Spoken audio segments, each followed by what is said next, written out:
C'est mon quatrième jour d'arrêt de travail pour burn-out. Donc là aujourd'hui, je vais vous raconter un peu ce que je fais de mes journées. Puis je vais vous expliquer les différents indicateurs, les différents symptômes que j'ai eus avant de commencer à me rendre compte qu'il fallait que je prenne des décisions. Donc, qu'est-ce que je fais de mes journées? Déjà, j'essaye de rien faire de productif. Je dors beaucoup, je dors entre 8h30 et 10h par nuit. Je mange, je me nourris comme il faut, j'essaie de me nourrir bien. J'essaie de voir du monde, donc j'essaie de voir des personnes qui ont vécu la même chose que moi, dans la même entreprise que moi. J'essaie de voir des gens qui ont vécu ça aussi dans d'autres entreprises, des gens qui me ressemblent. Donc j'essaie de voir du monde continuellement tous les jours. Hier, j'ai voulu aller à la piscine. C'était drôle d'ailleurs, j'ai voulu aller à la piscine. Donc je me suis mis en maillot de bain. Et je me rends compte que dans les vestiaires, il n'y avait pas grand monde. J'étais un peu seul à me changer. Je me prends ma douche. Je suis tout mouillé, comme une poule mouillée. Je rentre dans la piscine et là, je vois tout un dispositif, genre un truc de fou, avec des caméras partout. Moi, j'étais mouillé avec mon sac à dos en maillot de bain sur les bords de la piscine. Et là, on me dit, ben non, mais tu peux pas te baigner aujourd'hui parce qu'il y a les championnats du monde de plongeon. Et là, en effet, à côté de moi, il y avait des gens qui faisaient des plongeons de ouf. Et moi, tout mouillé, je les regardais.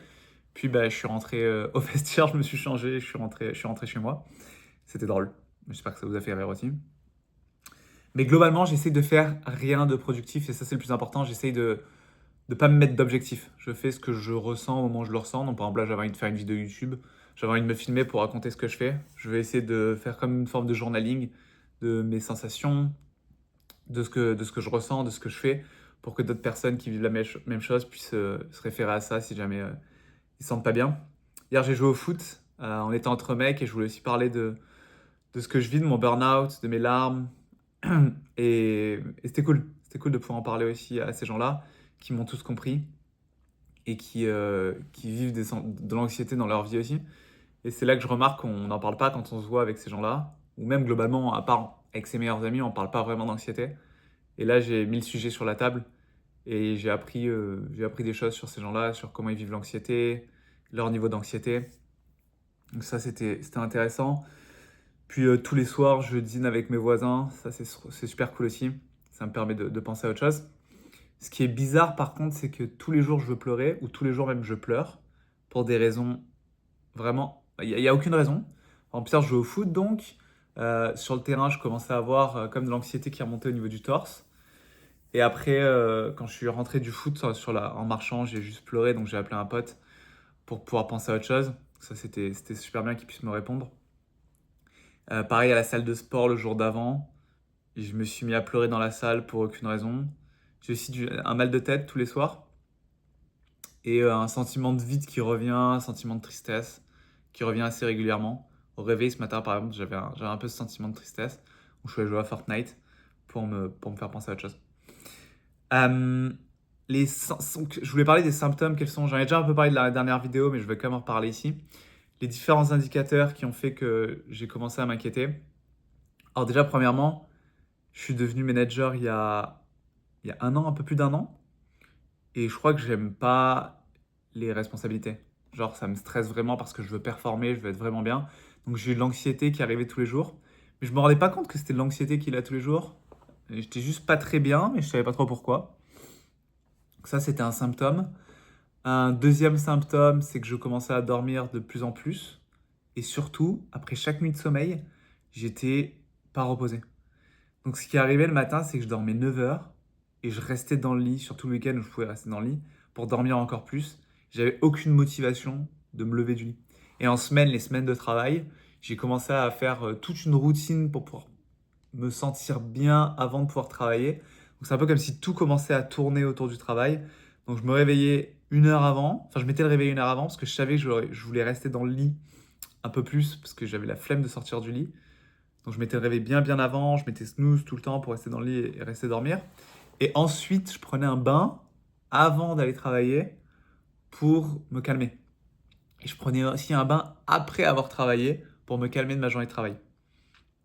Chelou quoi. Très chelou de vouloir d'être tout le temps fatigué. Ensuite, pendant mes vacances, je commençais aussi à être stressé parce que pendant les vacances, j'étais stressé de quitter mon travail, donc j'organisais tout. Je me souviens, je suis au Japon, j'avais 12 heures de vol pour mes vacances. Et dans l'avion, pendant 9 heures, j'ai travaillé, alors que c'était déjà le début de mes vacances, j'ai travaillé pour pouvoir tout organiser pour quand je serai pas là et quand je travaillerai pas. Et ensuite, les 2, 3, 4 premiers jours, j'étais super stressé à l'idée de ne pas travailler. Je voulais regarder mes mails, j'avais un réflexe Enfin, ça me permettait de me sentir bien de regarder mes mails. Et ensuite, 4 jours avant de reprendre le travail, j'étais encore mal parce que j'imaginais que j'allais reprendre le travail. Et je me souviendrai toujours, c'était il y a longtemps, c'était il y a un an, quand je suis revenu de vacances, j'avais, j'étais flippé à l'idée d'ouvrir mes mails. Donc, juste ouvrir mon ordi, comme ça me faisait peur de ouf. Et je me suis mis à pleurer aussi, j'étais mal. Et ça, c'est un autre symptôme, c'est que j'ai commencé à pleurer de plus en plus. Au début, je pleurais là quand je revenais de vacances. Après, je commençais à pleurer une fois toutes les semaines. Et à la fin, je commençais à pleurer à chaque fois qu'il se passait un truc mal dans mon travail, chaque fois que j'avais l'impression de rater quelque chose. Et carrément, un jour, j'ai pleuré pendant toute une journée entière. J'arrivais pas à sortir du lit sans pleurer. Et j'ai même commencé à suffoquer.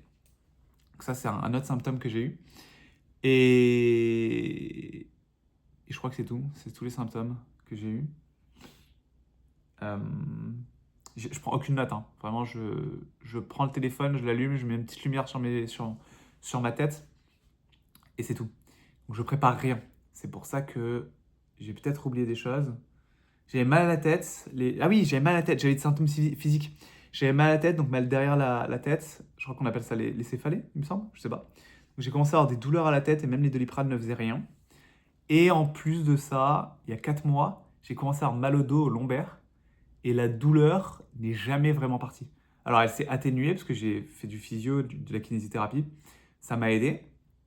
Mais la douleur est toujours là, surtout quand je stresse. Donc dès que je m'assois un peu trop longtemps et que je suis stressé, j'ai mal. Je voyageais beaucoup pour le travail. Dès que je voyageais, j'avais mal dans l'avion. Donc et ça particulièrement, ça m'a inquiété parce que le sport m'aide beaucoup à régler mon stress. Et je me suis dit, si je peux même plus faire de sport, ça va pas le faire. Et d'ailleurs, un autre symptôme que j'ai eu, c'est que j'ai perdu goût aux choses. Je perds des goûts à tout. La lecture, j'ai perdu goût à la lecture. Le foot, qui est ma passion, j'ai commencé à perdre goût au foot. Et je faisais juste de la salle de sport, un peu de la natation, mais j'avais plus trop de plaisir. Je le faisais par réflexe parce que j'avais l'impression que ça me permettrait d'aller mieux après le travail. Et je perdais le week-end, je faisais plus rien. Vraiment, j'ai commencé à faire de moins en moins de choses et j'avais aucune énergie pour me mettre à faire quelque chose. Donc ça, c'est tous les symptômes que j'ai eus. C'est ça qui m'a emmené, surtout les dernières grosses crises de larmes la difficulté à respirer qui m'ont emmené chez un médecin. Le médecin a été pas très sympa, je l'ai raconté dans la vidéo d'avant. J'ai vu un autre médecin qui m'a dit qu'il fallait que j'arrête de travailler pendant 6 semaines et que je prenne des antidépresseurs. Ma psychologue m'a dit la même chose. Et d'ailleurs, j'ai eu du mal à croire que j'étais en burn-out pendant quelques jours. J'arrivais pas à... Je me rappelle, j'étais en larmes devant ma psychologue et je disais non mais je suis pas en burn-out, je vais bien. C'est pas possible que je sois en burn-out. Et elle m'a dit que c'était un des symptômes du burn-out. Et elle m'a raconté l'histoire du burn-out qui est super intéressante. La première fois que des chercheurs ont étudié le burn-out, c'est dans les années 70, parce qu'ils ont remarqué que des bénévoles dans un centre pénitentiaire de New York, alors vérifiez les informations, hein, peut-être que je transforme quelques trucs, mais dans l'idée, je pense que j'ai raison.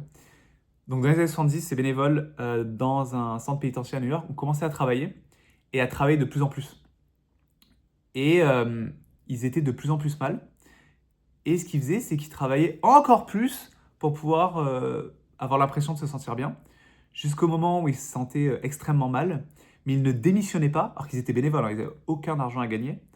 Mais ils démissionnaient pas parce qu'ils ont l'impression que c'était la meilleure chose à faire, que leur vie ne pourrait pas être mieux. Donc ils préféraient le statu quo, ils savaient qu'ils souffraient, mais ils connaissaient leur environnement, ils savaient qu'ils allaient souffrir, mais ils pouvaient continuer de travailler plutôt que d'arrêter de travailler et de passer à autre chose. Donc ce qui est intéressant, c'est que c'est pas pour l'argent qu'ils sont restés, c'est qu'ils aimaient leur travail à la base, c'est qu'ils s'entendaient bien avec tout le monde, c'est juste qu'ils se sont cramés à faire que travailler de plus en plus, et peu à peu, ils se sont dépersonnifiés. Ils restaient dans la roue à tourner, tourner, tourner, travailler, travailler, travailler. Euh, et peu à peu, ils ont explosé, ils ont commencé à avoir des symptômes, donc dépersonnification, anxiété. euh, ils commençaient à être de moins en moins sympas, de moins en moins d'émotions envers les autres, et jusqu'à qu'ils crament.